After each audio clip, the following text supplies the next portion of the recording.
एक ऐसे वक्त में जब बीबीसी ऑफिस में आयकर विभाग के सर्वे के इर्द गिर्द बहस तेज है, उपराष्ट्रपति जगदीप धनखड़ का बड़ा बयान सामने आया है। उन्होंने भारत की विकास गाथा को कमजोर करने के मकसद से छेड़छाड़ कर तैयार विमर्श का प्रभावी ढंग से मुकाबला करने के लिए सावधान रहने की जरूरत पर जोर दिया है। उपराष्ट्रपति ने जानकारी दबाने को हमला करने का दूसरा तरीका बताया और इसे बेअसर करने के लिए साहसिक और प्रभावी कदम उठाने की अपील की है। उन्होंने ये भी आगाह किया है कि अगर लोग इस तरह की सोच के खिलाफ सतर्क नहीं रहते तो सब कुछ बर्बाद हो सकता है। उपराष्ट्रपति धनखड़ ने अपने आधिकारिक निवास पर भारतीय सूचना सेवा के परिवीक्षाधीन अधिकारियों के एक ग्रुप से कहा कि दुनिया में भारत को मौके और निवेश की जमीन के रूप में जाना जाता है, लेकिन यह सब गड़बड़ हो सकता है अगर हमारा सूचना तंत्र मजबूत ना हो। उनका बयान बीबीसी की ओर से हाल ही में 2002 के गुजरात दंगों और भारत पर डॉक्यूमेंट्री के प्रसारण पर शुरू हुई राजनीतिक बहस की पृष्ठभूमि में आया है।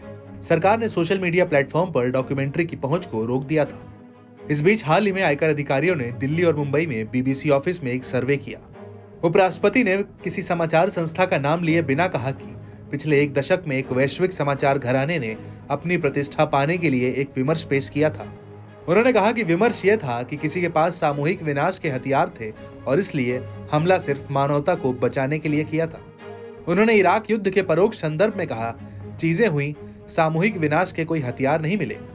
उपराष्ट्रपति ने कहा, अब अगर भारत बढ़ रहा है तो एक कथा को आगे बढ़ाने के लिए विमर्श तैयार किया जा रहा है। हमें सतर्क रहना होगा। उन्होंने कहा, हमारे देश में विशेष रूप से तथाकथित बुद्धिजीवियों के बीच एक शातिर सोच बढ़ी है। बाहर से आने वाली कोई भी चीज पवित्र होती है, एडवांस होती है। हमें इस पर सवाल उठाना होगा। उन्होंने कहा कि इसकी अनुमति नहीं दी जा सकती है। यह अभिव्यक्ति की आजादी नहीं है।